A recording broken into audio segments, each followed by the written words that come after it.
Apenas salido del Colegio Sagrados Corazones en Santiago, Carlos Figueroa Serrano se vio en la necesidad de trabajar en el club hípico y contando animales en el matadero para costearse sus gastos en la Escuela de Derecho de la Universidad de Chile. Junto con titularse de abogado en 1957, comenzó su carrera política en el Partido Demócrata Cristiano, su carrera profesional con Horacio Walker y su carrera académica en la Cátedra de Derecho Procesal en la Universidad Católica. En el año 1967, en el gobierno de Eduardo Frei Montalva, asumió como subsecretario de Agricultura y en 1969 fue nombrado ministro de Economía. Entre noviembre de 1972 y marzo de 1973 fue el encargado de comunicaciones en la campaña a senador de Frei Montalva. En los años del régimen militar, Figueroa incursionó nuevamente en el ámbito de las comunicaciones del PDC, siendo presidente de la Radio Cooperativa. Paralelamente, fue dirigente de Archi y consejero de la Asociación Interamericana de Radiodifusión, AIR. Además, fue gerente general en la empresa constructora VIP y director de la Compañía de Industrias Chilenas, SIC, entre otras. Más tarde regresó al estudio jurídico que compartió años antes con Alfredo Echeverry. En 1987 asumió como dirigente del Frente de Profesionales de la DC y muy pronto se incorporó como subsecretario ejecutivo de la campaña del No. Luego del plebiscito, trabajó como encargado de comunicaciones y publicidad de la campaña presidencial de Patricio Aylwin. Fue embajador en Argentina, cargo del que se retiró en agosto de 1993 para dedicarse a comunicaciones y publicidad de la campaña de Frei Ruiz-Tagle. En su gobierno ocupó las carteras de Relaciones Exteriores y de Interior. En la actualidad está concentrado en el ejercicio de su profesión. Carlos, mucho gusto de tenerte en nuestro programa Cita con la Historia. Tú has sido una persona que ha vivido muy de cerca lo que es la historia política de Chile desde, yo diría desde la época de Frei Montalva, o quizás antes, porque creo que entraste al partido del 57 del Partido Demócrata Cristiano. Pero mi pregunta para empezar esta conversación es, con todos los cargos que has tenido tú, subsecretario de Agricultura, ministro de Economía, embajador en Buenos Aires, ministro del Interior con Frei Ruiz-Tagle, ministro de Relaciones Exteriores, ¿en cuál tú te has sentido más cómodo? A ver, yo quedé... Primero, hay la pregunta comodidad, no sé si te la voy a contestar directamente así, pero te diría más bien la satisfacción. El haber estado en el gobierno de Frei Montalva y en situaciones y cargos tan apasionantes en ese momento como fue la Subsecretaría de Agricultura, que era parte del equipo de la reforma agraria en toda su visión jurídica y su implementación jurídica. Después en Economía, que en un gobierno desarrollista es realmente un cargo difícil de contar o de evaluar lo que significa. Era más importante Economía que Hacienda en esa época. Pero por supuesto. ¿Te acuerdas? Y después la satisfacción enorme que fue haber trabajado en Argentina en ese tiempo, porque el cambio de relación chilena-argentina que a mí me tocó, digamos, conducir bajo la dirección, por supuesto, de la política exterior definida por el presidente Aylwin, fue espectacular. Y hasta hoy día estamos viviendo, digamos, ese proceso, con algunos, como pasa en la vida entre las personas y entre los países, con algunos altos y bajos, pero realmente... Y después la responsabilidad en Interior y la vicepresidencia de la República durante tantas veces, porque a los presidentes hoy día les toca viajar y a los ministros de Interior ser muchas veces vicepública. Y a Frei le tocó sin embargo, hay un desafío que me quedó pendiente, que hasta hoy día me apena, que fue Relaciones Exteriores. Yo estaba apasionado en Relaciones Exteriores. Tenía claro lo que había que hacer en el ministerio, en la política exterior. Mira, en los pocos meses que estuve tenía un cuadro y a los 6 meses me dice, señor, usted se va a Interior.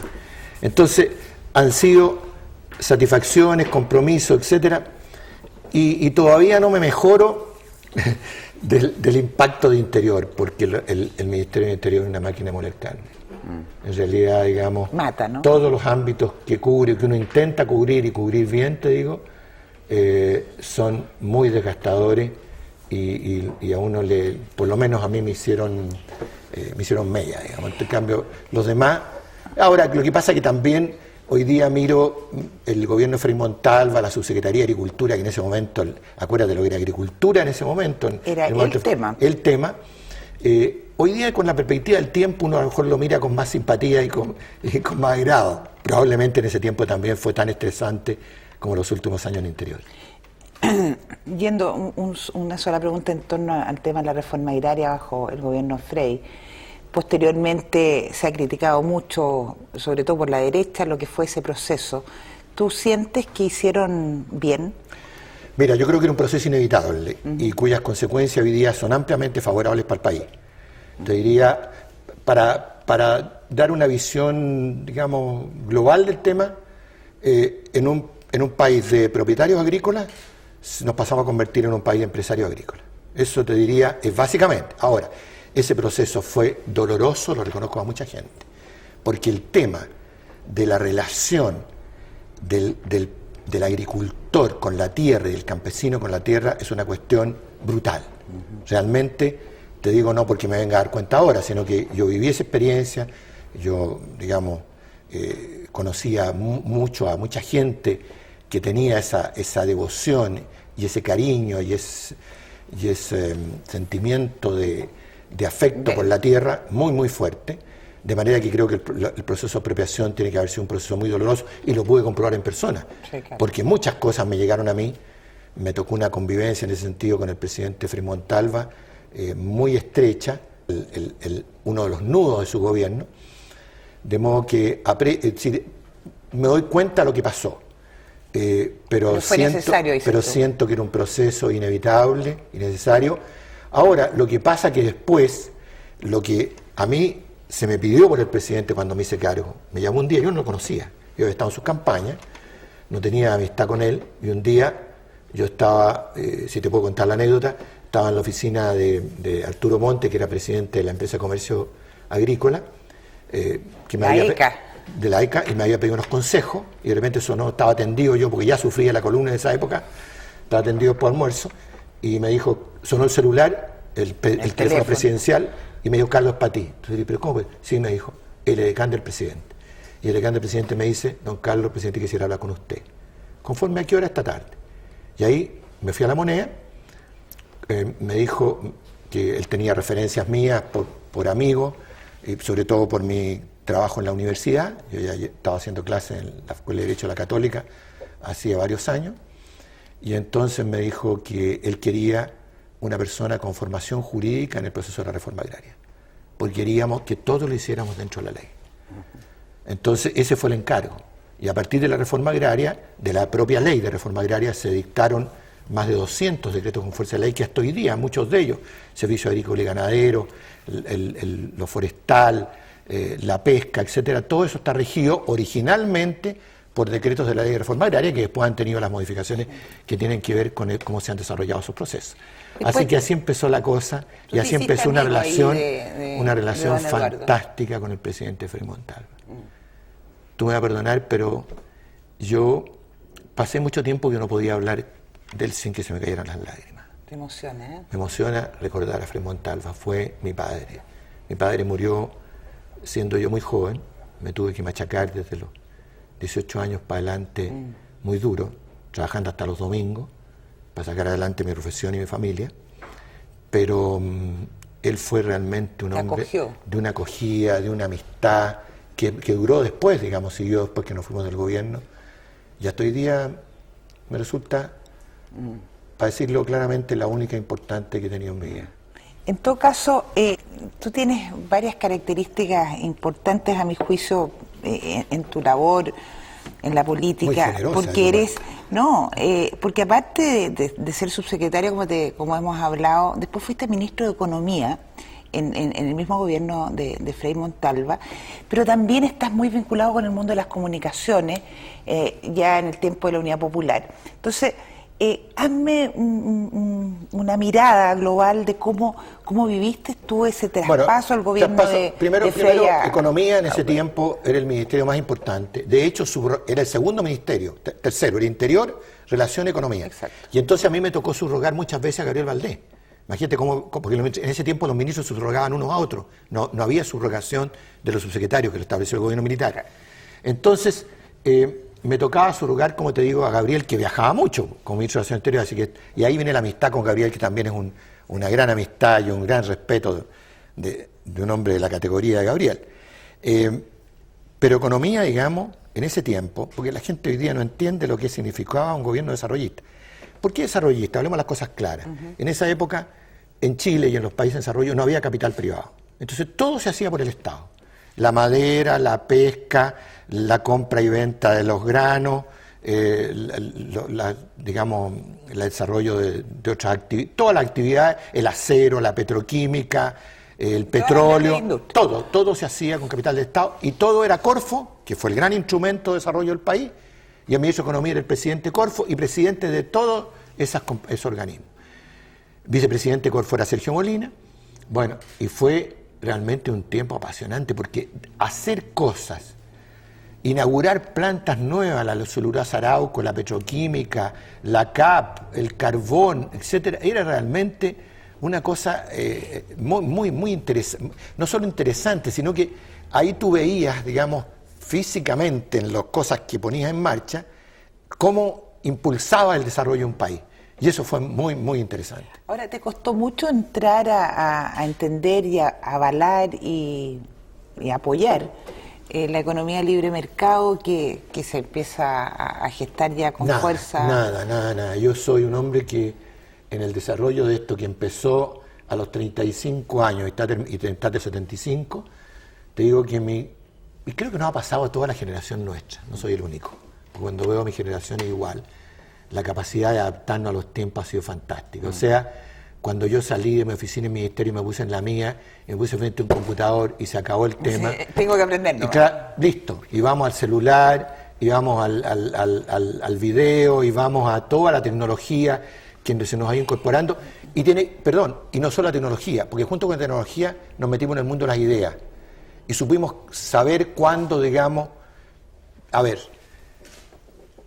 esos ideales que nos llevaron a la democracia cristiana, primero algunos a la falange, a mí a la democracia cristiana, a otros llevaron a distintos caminos, al mundo socialista o al mundo más integrista que condujo Jaime Guzmán. Yo creo que, y ahí discrepo con una cosa que le leí a Gabriel Valdés, yo creo que no se han perdido. Lo que pasa es que nos vimos obligados a ejecutarlos desde otro lado. O sea, y curiosamente, especular menos con el mundo de las ideas y hacer más en el mundo de la práctica.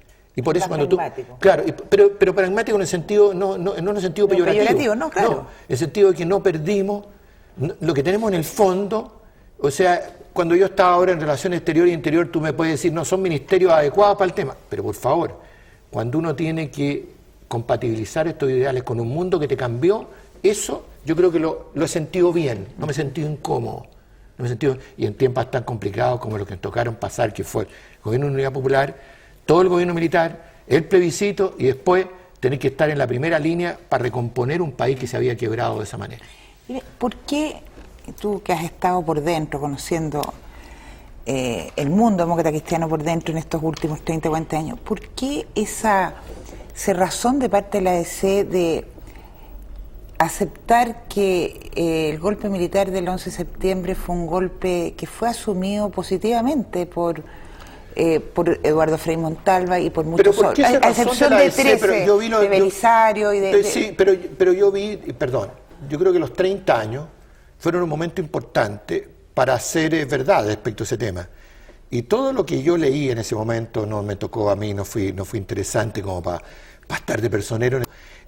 Todo lo que yo leí de la ADC, incluido Patricio Aylwin, que es el personaje más importante en esta materia, el que más tiene que decir, todos reconocieron las circunstancias. No te voy a decir que validaron, porque esa expresión no es correcta, pero que el contexto en que se produjo el gobierno militar, el golpe militar, fue un contexto inevitable. Pero por favor, el otro día oíste a Ricardo Núñez. Sí, claro. Entonces, ¿qué más? pero te digo un protagonista de esa época. Y si, lo gracia de Ricardo Núñez es que lo que uno ha oído en privado, lo diga él en pública, y yo creo que merece un respeto, y además eso es lo que nos contribuye a aclararnos el panorama que debiéramos tener claro, ¿no es cierto?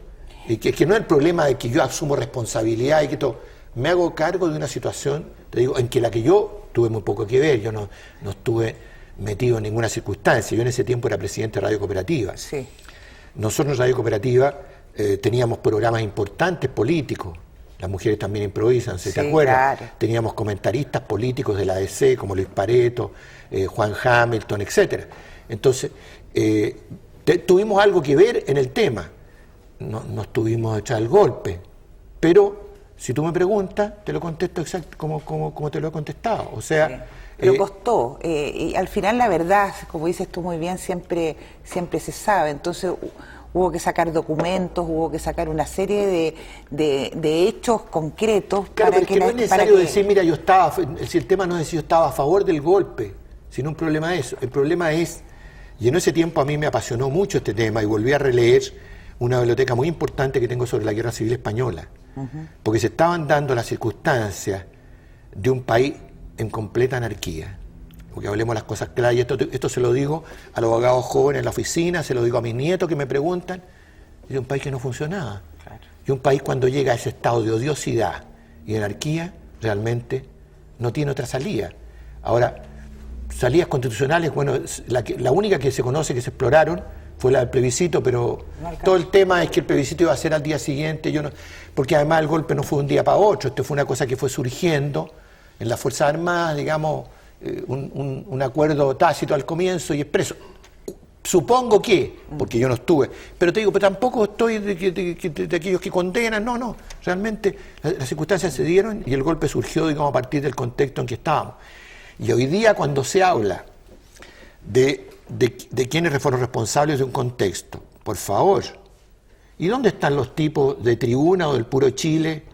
¿Y dónde están los tipos, digamos, del Clarín de esa época o de la Última Hora, etcétera? Bueno, entonces, si las cosas no surgen, leer la historia y los nunca más, es importante leer la historia para atrás, para estar consciente que estas cosas pasaron muchas veces en la historia, pasaron en la historia de Chile. Si en la historia de Chile hay 3 guerras civiles, el 29, el 51 y el 91, y hay leyes de amnistía después de esa guerra civil. El 59 también. Bueno, te digo, entonces, cuando las cosas pasaron en Chile y como han pasado en el mundo, no pasan de un día para otro y no pasan por casualidad. Dime, ¿cuál fue la labor de la radio? Porque tú eres un hombre de comunicaciones y eso es tremendamente interesante. ¿Cómo lo viviste bajo el régimen militar? A mí me tocó un tiempo muy difícil porque me tocó... ¿Tú eras presidente del directorio? Yo era presidente del directorio de Cooperativa. Estaba en la radio hace más de 30 años. No siempre en la presidencia porque uno tiene que entregar los cargos. Si Pinochet hubiera aprendido eso, otro gallo le estaría cantando. Uno tiene que entregar los cargos en algún momento. Y era presidente de la ARCHE, la Asociación de Refusores de Chile. Nos tocó un tiempo muy complicado. Ha producido el golpe militar, se produjo toda esta clausura y encarcelamiento de los difusores, a los cuales yo ya fui a ver a sus lugares de detención o sus lugares de relegación. Me tocó hacer una labor importante en términos de terminar con la censura.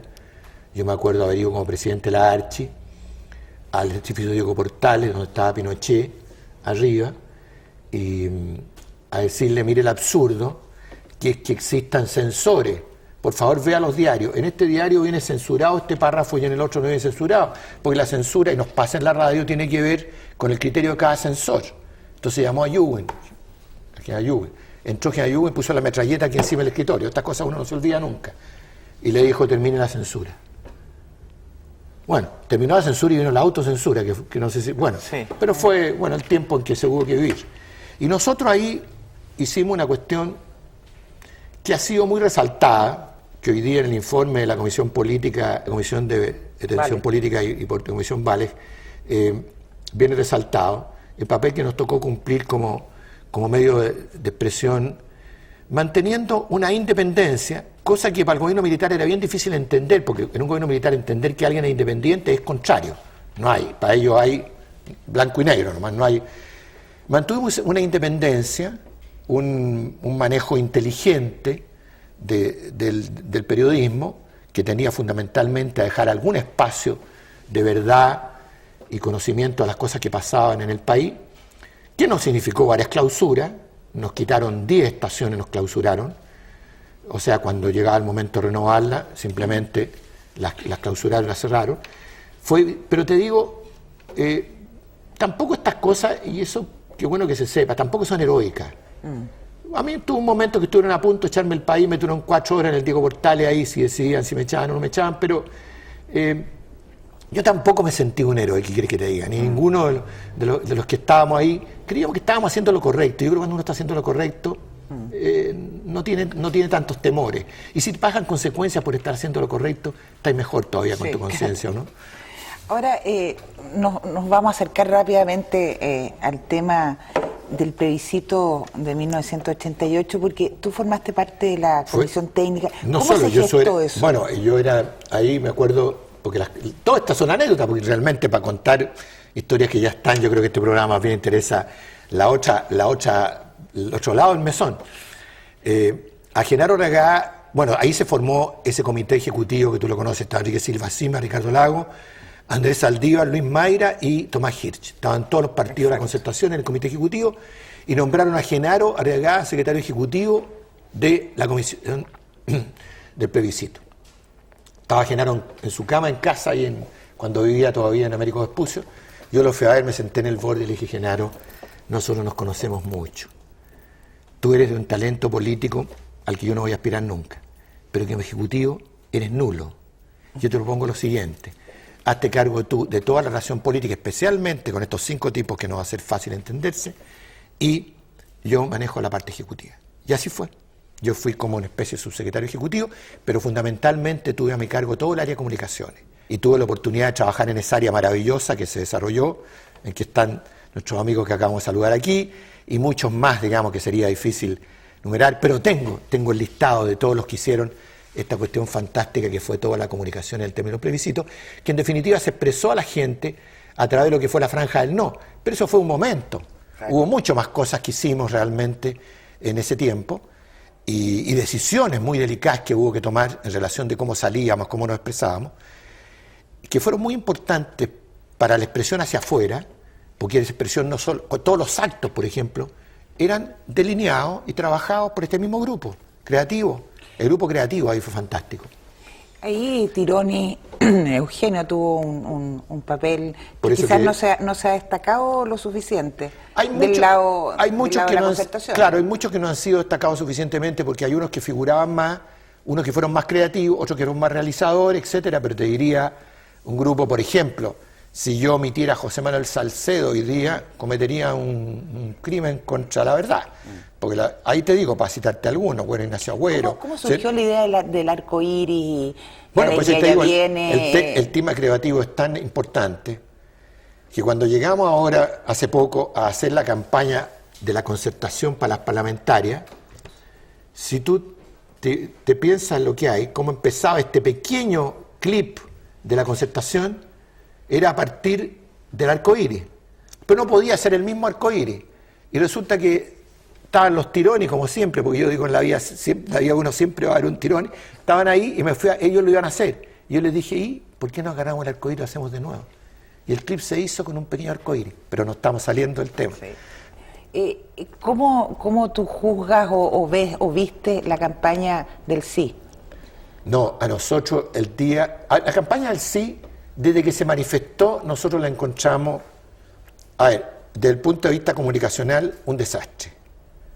O sea, a paja. O sea, de que no solo ya culminó el desastre cuando hicieron la franja, pero desde que veíamos toda su orientación y toda su compostura. Ahora, te digo, desde el punto de vista electoral, no fue tan desastroso. O sea, comunicacionalmente, pero al final demostró que ellos a lo que tendían era a consolidar su voto duro. Y lo consiguieron. Por favor, sacaron el 45%. Sí. O sea, más que en todas las elecciones. O sea, mira, desde el punto de vista de los técnicos, de los ideólogos, si pudiéramos llamar este tema, nosotros decíamos esta cuestión es desastrosa, la franja es mala, y ellos llegaron a la misma convicción con su franja. Pero yo creo que se equivocaron, porque uno en esto tiene que tener ciertos objetivos. Por ejemplo, cuando nosotros decidimos que en el plebiscito el tema de los derechos humanos, de las violaciones a los derechos humanos, no iba a ser tema, porque la gente no se da cuenta que no fue tema, porque nunca lo relevamos como el tema, si en el fondo el tema nuestro fue la paz. Un país cansado de guerra quiere la paz, y eso estaba en los actos, en los discursos, en la expresión de los folletos, por supuesto estuvo en el clip, estuvo puesto delicadamente, las mujeres que bailan la cueca sola, claro. Pero ojo, fue una franja, un día a la franja. Entonces no estábamos todos los días, y si tú miras el clip, hay el temor, está expresado, el no enfrentamiento, la alegría ya viene, o sea, pero estaba bien concebido. Te puedo contar una anécdota a propósito de eso, pero es que hay una que es genial. Y se hizo todo este trabajo, la alegría ya viene, el clip y el arcoíris, todos se hicieron las gráficas, etc. Yo quería presentar esto ante un equipo que tenía que decidir, pero no quiero nombrarlo porque pueden aparecer, pero es que es lógico, porque la gente en materia comunicacional tiene cierto estrato muy consolidado, entonces le cuesta. Llegamos con Salcedo, me acuerdo, a presentarlo. Han pasado 15 años, cuenta frente a quién. No, el equipo ejecutivo, que el comité ejecutivo que tenía que resolver este tema. Lo presentamos, lo mostramos, vimos las caras inmediatamente, empezamos a explicar el tema, nos hacían preguntas, etc. Y de repente uno de ellos dijo, yo creo que ustedes deberían traer algo más en serio. Pero tiene que ver, pero pregúntale a los publicistas cuando se sientan frente a un directorio y presentan una campaña de las que están hoy día haciéndose, que son muy pasadas para la punta. Estoy seguro que todo el directorio se queda impávido diciendo, pero ¿qué es esto? ¿Cómo va a salir con esta cosa nosotros, con nuestra empresa? Entonces, era razonable. Pero al final le dijimos, mire, esta es una cosa, tengan confianza. Y de todo lo que hay, le explicamos más en profundidad los mensajes y lo entendieron. Pero esa fue la manera como nos estrenamos con nuestra campaña. Ahora ya a nivel político de idea, ¿cómo fue la relación de la DC en ese tiempo, previo al plebiscito, cuando se empieza a conformar la concertación con el Partido Socialista? Que no creo que haya estado muy contento. Lo que pasa es lo siguiente, mira qué interesante esto, porque aquí no se produce a nivel de las cúpulas partidarias esta unificación. Se produce a nivel de base. De los que trabajábamos. O sea, te digo, las 50 personas, porque fueron distintos ámbitos en el campo de las comunicaciones, fueron muchos grupos, responsabilidades políticas, comunicacionales, creativas, de desarrollo, etcétera. Ahí se produjo un encuentro pero fantástico. Amistades que hasta hoy día duran, bueno, tuviste cuando llegué aquí, pero realmente, o sea, fue una cosa muy... Y eso, trasládalo al plano de los que estaban preocupados del tema electoral, el grupo, de los que estaban preocupados del problema de los cómputos, de los que estaban preocupados del problema de la gira, de los que estaban ocupados del problema de los actos. Entonces, como en todo esto se integró, yo, por ejemplo, no conocí a esta gente. O sea, yo la conocí, pero la conocí en un grado de confianza. Me acuerdo el trabajo con Solari, con Manner, con etcétera. Te digo, porque hacíamos, no era trabajo político, era trabajo de overall, claro. y gastar suelo en los zapatos, y transpirar, y trasnochar, y comer mucha pizza y muchos sándwiches, eso fue. Entonces, te digo, ahí se fueron haciendo amistades, porque además, porque esta amistad era muy rica, porque no tenían nada que ver con el pasado, tenían que ver solo con lo que íbamos a hacer para adelante. Y eso no hay nada más entusiasmante. Eran todos contra Pinochet, en el fondo. Sí, claro, y primero teníamos un objetivo. Además, cuando tú tenías un objetivo claro, ¿para qué te vayas a gastar en discusiones? El objetivo era claro.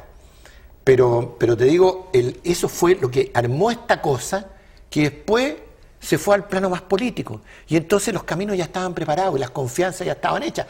Pero estaban hechas decenas de miles de confianzas. Porque estos comités que yo te hablo se extendieron a todo el país. Entonces, en todo el país se armó esta red que yo creo que permitió al final que el Partido Socialista se dijo, ¿sabe qué? Si la cúpula no podía... La cúpula, Clodomiro Almeida, ¿sabe qué más dijo? El candidato nuestro es Patricio Aylwin. Cosa que yo le había dicho a Patricio Aylwin en la campaña varias veces.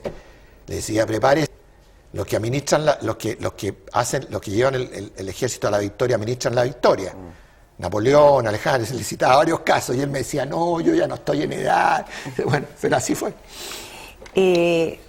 ¿Pensaron alguna vez que podían perder? La verdad que nunca, porque desde el primer momento... bueno, el grupo de encuesta, por ejemplo, con Martínez a la cabeza, digamos, fue una cuestión, pero muy importante. Y siempre las encuestas nos dieron ganadores, siempre. Ahora, además conseguimos un objetivo muy importante que la gente se da cuenta, porque la inscripción electoral fue una de las... La primera campaña nuestra fue inscribirse en los registros electorales. Claro. Y me acuerdo cuando en una casita en San Miguel fuimos con Mayra a celebrar el inscrito número 5 millones. Entonces, o sea, imagínate, nosotros estábamos ganando la campaña de las inscripciones. O sea, ya ese dato para nosotros, haber llevado a inscribirse 5 millones de personas, ya era un tema muy importante. La famosa noche del plebiscito, ¿dónde te tocó estar? En la radio, la noche en la radio, en que en la radio, situación estaba un poco en la radio. compleja. Ahí uno tenía que estar al pie del cañón de ese medio que estaba siendo oído por millones de chilenos, ahí estudiado. ¿Y tuviste información que no se conozca hoy en día de cómo para ser franco, no tengo ninguna información. Tengo que hacer de los que estaban en el tema. Yo creo que la información tiene que venir mucho más del otro lado, lo que pasó. Entiendo que Alberto Cardemil no lo vi, pero estuvo el domingo. Sí. Ellos tienen mucho más datos del tema. Yo no tengo, no estuve, te digo, cuando uno no está en las cosas, mejor decir que no estuvo. ¿No? Ahora, se abría con esto, ¿no es cierto?, la posibilidad de volver al poder, de que la democracia cristiana volviera al poder en las elecciones del 89 y empezar en marzo. Pero ahí ustedes, tú y los amigos de Eduardo Frei Montalva, que pasan a ser amigos de Eduardo Frei Montalva. Ya estábamos metidos con Eduardo Frei hijo. Sí. ¿Ustedes quieren que sea presidente? Estábamos metidos en su decisión, primero de volver a la política, que es un poquito anterior, meterse en la campaña de las elecciones libres, que fue, digamos, el trabajo que armamos, y a continuación su aspiración a ser candidato a la presidencia. Nosotros no lo contradijimos, pero hoy día lo puedo decir porque en esto representaría mucho. Nosotros creíamos que no era el momento. Nosotros creíamos, y ahí a mí me tocó una cuestión muy delicada, que fue optar entre Elwin, con quien había trabajado un año entero, ahí al lado, y Eduardo Frei hijo. Y tomé la opción por Frei hijo, cosa que con Elwin me costó un... Te costó no ser ministro, ¿no? No. Así decían los diarios en esa época, pero me costó, digamos... Además fui una cuestión mucho más encachada que ser ministro, que fui embajador en Argentina en un tiempo fantástico. Sí. Entonces, pero me costó un pequeño quiebre con él, que lo hemos superado con el tiempo porque él es un gran señor. Así que no tiene una generosidad para resolver esos temas muy grandes. ¿Qué era lo que motivaba a llevar a la presidencia del Partido Demócrata Cristiano a Eduardo Frei? Bueno, ahí ya, pasado el incidente, no es cierto que Gabriel lo vuelve a traer a la palestra siempre, que se llamó Carmen Gate, que nosotros desde la candidatura de Frei lo manejamos más suavemente, con Genaro, con El Mundo, con los que estábamos ahí, con Ricardo Isla, me acuerdo, para recordarme algunos, lo manejamos con más suavidad el tema Carmen Gate que lo que se expresó por otros lados. Y llegamos a la famosa junta en que oíamos un quiebre o se produce el gesto de Gabriel Valdés de decir por qué vamos candidato a la presidencia a Patricio Elwin. Estábamos en negociaciones muy complicadas, muy poco serias, sabiendo además que Patricio Elwin tenía el apoyo del Partido Socialista. En consecuencia era una cuestión, y sí, uno te podría, sería largo, es para unas memorias largas, pero negociación. ¿Pero ¿no? Con el, no, yo no sé, no me consta. ¿Para qué te digo? En toda franqueza no es porque esté... ¿Tú has visto cómo hemos hablado? Sí, absolutamente. Ya, o sea, no sé si me estoy reservando, esta entrevista me puede costar muy caro, pero no me he guardado nada. No tuve ningún antecedente, por eso que propuse, si tuve una entrevista mía en la segunda, ese tiempo, viene muy delicado, tratado delicadamente el tema. Y eso es lo que contribuyó después al espíritu que había que crear para tener un candidato único para irnos con Elwin como nos fuimos a la presidencia. Tú estuviste para variar a cargo de la campaña. A cargo de la campaña de Elwin. Y ese es divertido porque ¿Es distinto? Tuvimos Rabinet y Elwin los dos. Ahí con el otro fue Genaro el jefe y yo el segundo. Aquí Rabinet el jefe y yo el segundo. Siempre he estado el segundo, pero el jefe. Entonces, en el área de comunicaciones, hicimos una linda campaña y me acuerdo que me decían que yo estaba castigado porque había llevado a Elwin a extremos, digamos, de posicionamiento que no respetaban su edad ni su condición de ex senador, etc. Bueno, estábamos en campaña, teníamos que ganar una campaña y hay que ponerse overol y traficar y moverse y subirse a un avión y bajarse un auto y de repente empaparse en la lluvia, etc. Así fue. Entonces había gente que no comprendía esto y se decía que Rabiné y yo estábamos castigados. Se decía, tú lees la prensa de esa época y dice que estás castigado. Y me acuerdo un 6 o 7 de enero que me llamó, estaba primero Rabiné y después yo, a la casa de un Patricio Aylwin ahí en Arturo Medina. Claro. Llama y primero entro yo. Y yo venía saliendo Juan Agustín Figueroa.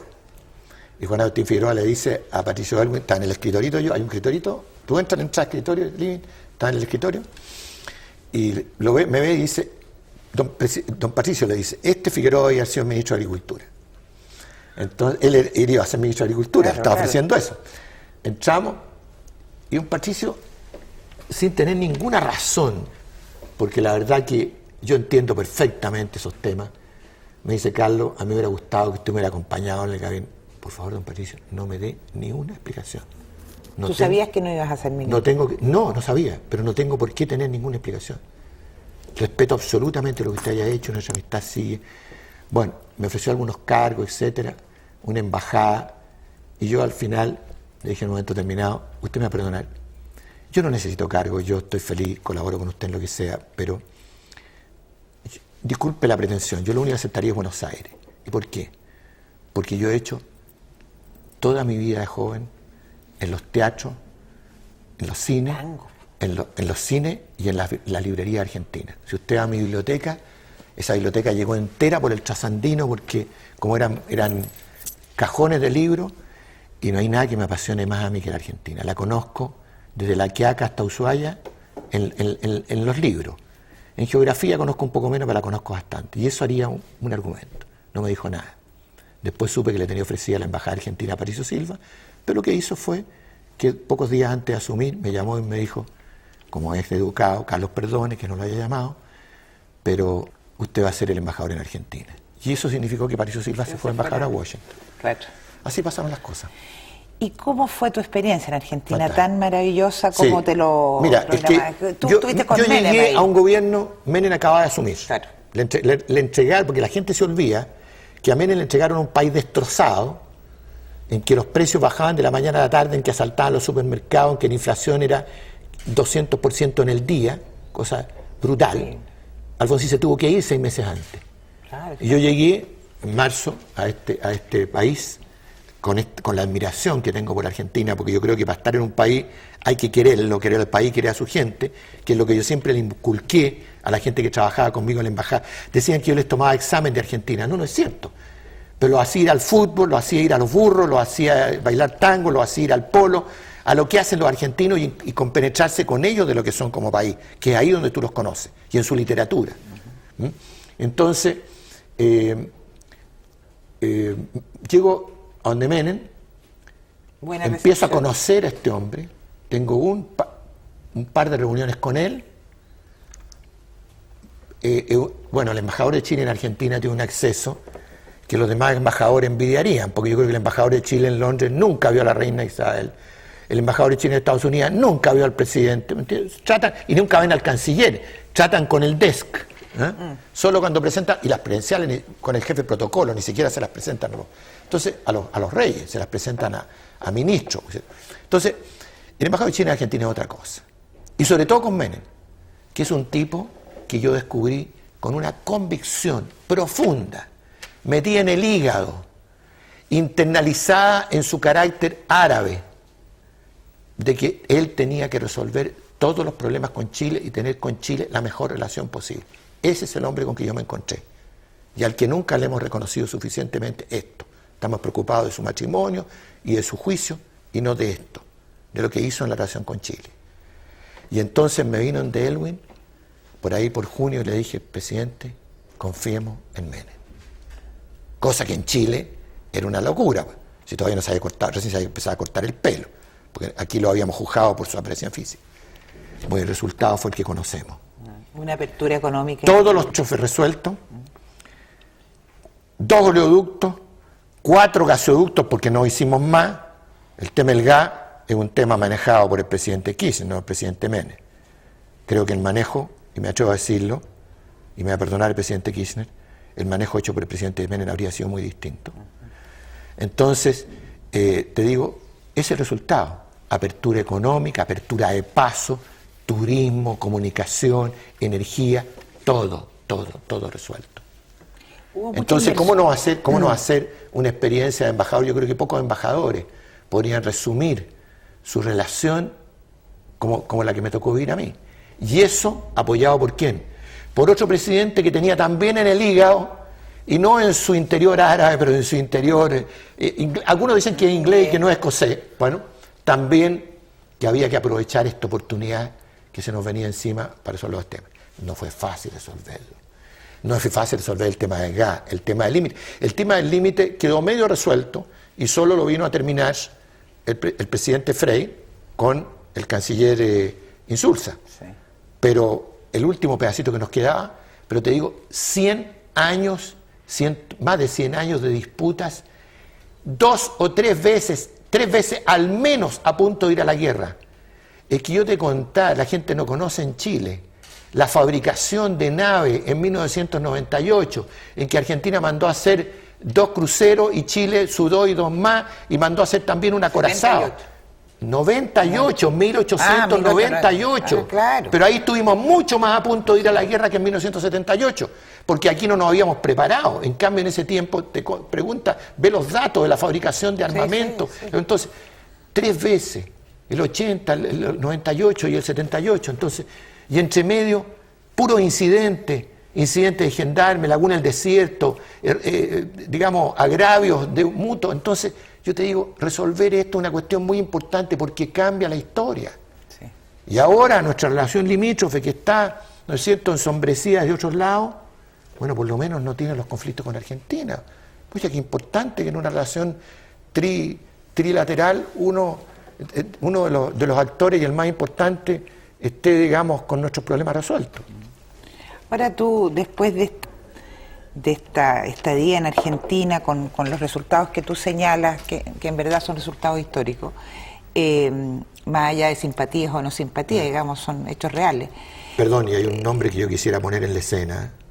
Chile no le ha hecho el monumento al canciller Di Tella que debiera hacerle. Si no monumento, por lo menos pedí que le pusiéramos una placa en la Academia Diplomática, cosa que tampoco se ha hecho. Es una deuda que tenemos con un tipo que trabajó con Chile de una manera honrada, clara, transparente, forzada y decidida a establecer una relación distinta, y que se murió de pena, porque Di Tella se murió de pena acusado de corrupción. ¿Te tocó ahí el caso de Espinosa Melo también? Sí, me acabo de acordar. No nos gastemos ni un minuto. Perdón si él lo ve, pero bueno, fue esa anécdota. Te digo tú, bueno, si todas estas embajadas tienen unos riesgos y otros lados que uno no los cuenta, porque todas estas cositas que al final los resultados parecen buenos, lo que se pasa entre medio, lo que se sufre entre medio, lo que se negocia entre medio, no solo con ejecutivo, con legislativo, con judicial. La gente se olvida que Herrera Jiménez fue detenido en Argentina cuando yo estaba embajador. Y no sabe por qué Herrera Jiménez volvió a Chile, pero yo lo sé. Entonces te digo, no, porque hay cosas, bueno, no sé si todas las cosas, pero ya hoy ya que la cosa está terminada y te puedo decir yo, porque así son las cosas. Me fui a hablar con la jueza, la María Sebrini, de Cubría, y le dije, magistrada, pero con el mayor respeto, le pido una cosa, para que las cosas sean simples. Herrera Jiménez es un factor muy importante en la verdad sobre los derechos humanos en Chile. Condénenlo a una pena por usar documentos falsos, que era documento de identidad falso, que es la razón por la cual estaba detenido. Condénenlo a una pena que permita la extradición. Y así fue. Y pues se pudo extraditar a Carlos Herrera Jiménez. Está tan entretenido esto pero quiero seguir avanzando en los temas, porque tú después vuelves. Mucho gusto en esta entrevista. Lo hemos pasado bien en esta entrevista. No sé, supongo que tú, yo por lo menos. Te llaman porque viene una nueva elección presidencial y tú tienes que asumir de nuevo la jefatura de una campaña, pero esta vez de un amigo. Un amigo cercano. Así es, ¿no? Y un hombre con quien habíamos trabajado antes, que ya había asumido la presidencia del partido. Cuando fue a Buenos Aires, por ejemplo, Eduardo Frei fue recibido en Olivos, en un almuerzo por Menem y todo el gabinete. Esto cuando era precandidato, todavía no le había ganado a Lagos en la primaria. Y eso lo hace un embajador en Argentina.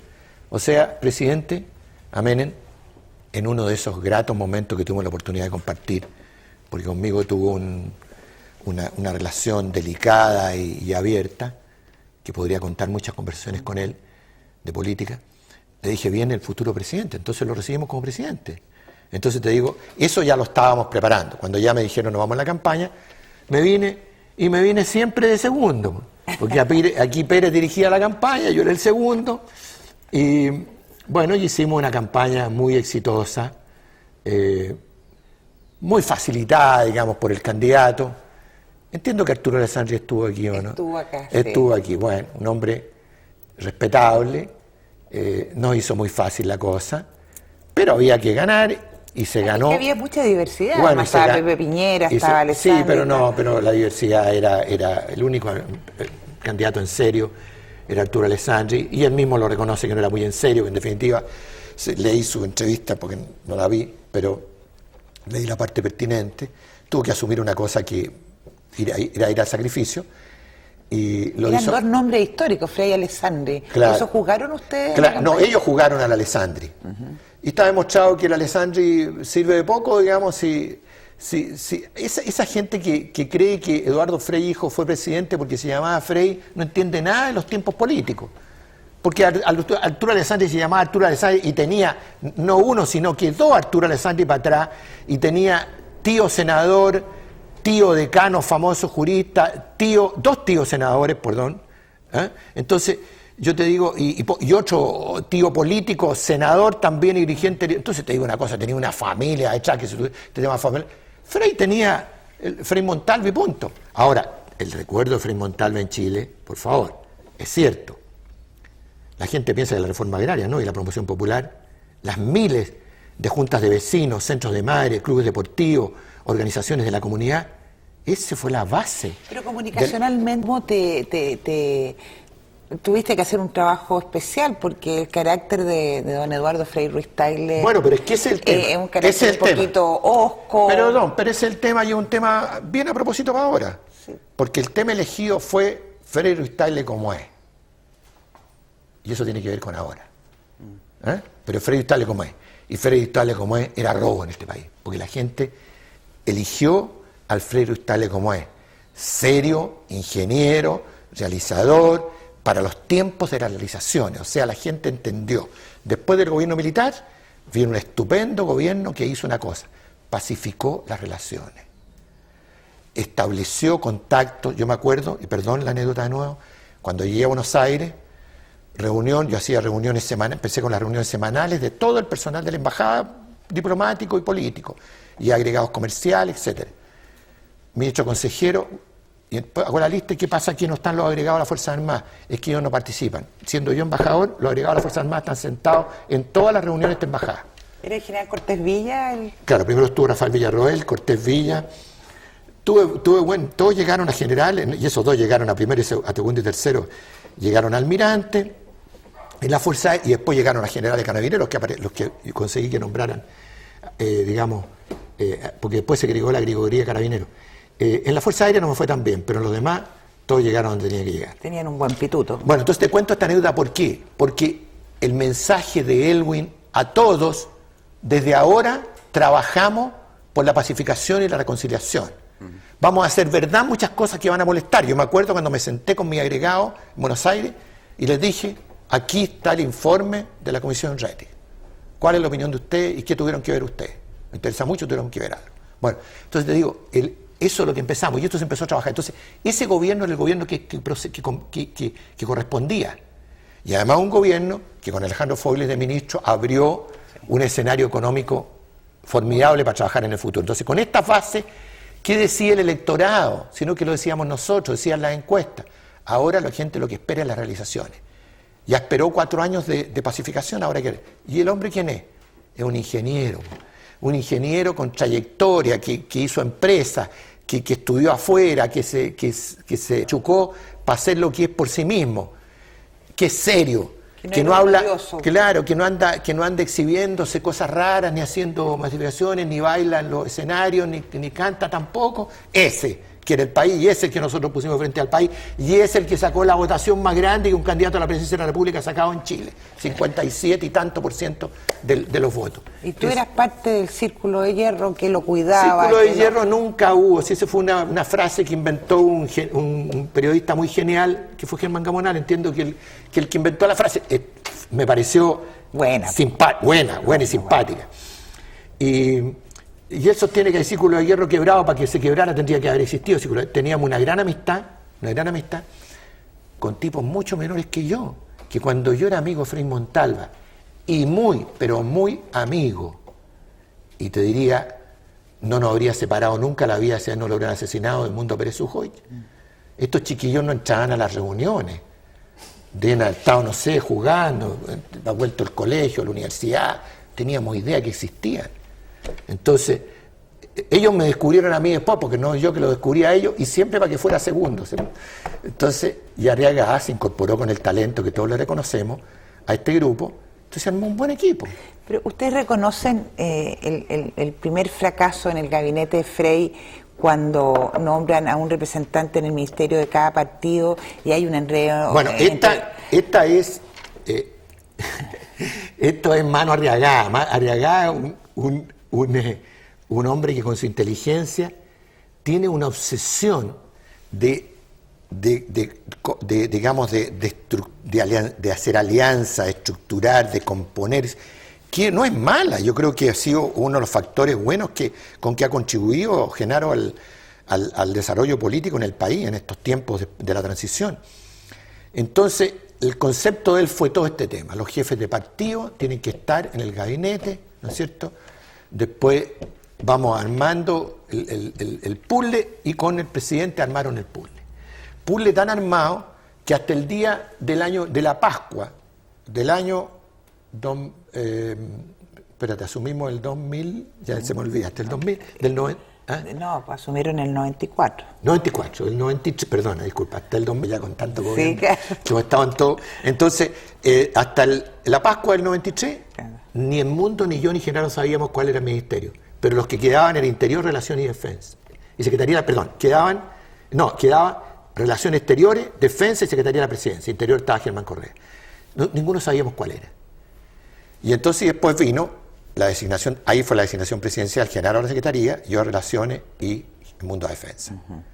Que creo que fue una muy buena designación. Especial la mía, que me encantaba Relaciones. Ya lo he dicho ya. ¿Ya se había acabado la transición? No. Perdón. Esto es opinión personal. Hay dos maneras de ver cómo se acaba la transición.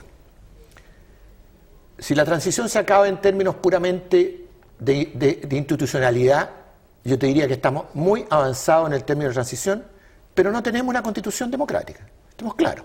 Me tocó 2 veces tramitar la reforma constitucional en el Congreso, las mismas que se están discutiendo hoy día, y que ojalá le vaya bien en Sur si se lo quieren aprobar. Pero muy curioso, porque cuando yo me negociaba con los jefes de Renovación Nacional y de la UDI estas reformas, yo siempre les decía, todo lo que ustedes piden me da la sensación de que nunca esperan ser gobierno. Porque ellos siempre estaban en el lado de la fiscalización, del Parlamento, de los tribunales, etcétera, ¿me entiendes? Claro, ellos pensaban siempre, no tenían la perspectiva. Parece que ahora, digamos, ya la perspectiva ha cambiado, entonces es más fácil sacar la reforma.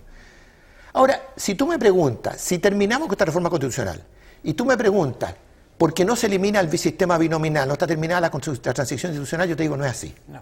En mi opinión, la transición institucional se termina con estas reformas constitucionales. Si me preguntas si la Constitución del 80 me gusta como está, te digo, no es que no sea democrática, terminado este periodo, pero yo cambiaría varias cosas de esta Constitución que hacen a un mejor funcionamiento del país. ¿Me entiendes? Cambiaría la regionalización, por ejemplo. Cambiaría los quórums para aprobar las leyes. Cambiaría el sistema de fiscalización parlamentaria. Le daría mucho más relieve al Parlamento, porque hoy día el contrapeso, y no es un problema de Pinochet, empezó con don Jorge Alessandri, siguió con Frei Y todos vamos con reformas constitucionales que le quitaran facultad al Parlamento y le aumentaran la facultad al presidente. Esa ha sido nuestra historia constitucional. O sea, tampoco el tema es obsesión de Pinochet y de los que trabajaron en esa constitución. No, pero es la historia de Chile. Todos, claro, todos quieren, bueno, la del 33 en su tiempo por los opositores fue declarada una dictadura. Y lo que nadie sabe es que la Constitución del 33 estuvo, pero mucho tiempo, sin poder entrar en vigor porque se dictaban estados de sitio que suspendían la vigencia de la Constitución, porque estábamos sofocando recién una guerra civil. Y así, nadie sabe historia en este país, eso es lo que nos pasa, perdónala. Por eso hay que seguir haciendo programas como este. Me gusta. Pero que se nos está acabando. Cierto, bueno, se nos está acabando, no hemos hablado nada de la transición todavía. No hemos hablado nada de la transición. Disculpa, me fui de boca aquí en este tema. No, al contrario, pero ha sido realmente un agrado tenerte en el programa y creo que necesitamos... Yo espero que todavía... te haya sido útil para esta historia que estamos tratando de construir, en que viviéramos todos. Por eso cuando me llamaste me pareció una contribución que uno hace a la historia de su país, que es tan desconocida. Todos creen que las cosas nacieron de nuevo, que la primera ley de amnistía es esta, que la primera vez... No, han pasado muchas veces estas cosas. Entonces vamos a la historia para atrás y son la historia de Chile. Vamos a la historia del mundo para ver cómo realmente estamos repitiendo una historia. Entonces hagamos una cosa, no cometamos los mismos errores. Eso es lo único que yo pediría para terminar este programa. Muchas gracias, Carlos. Gracias, Marita.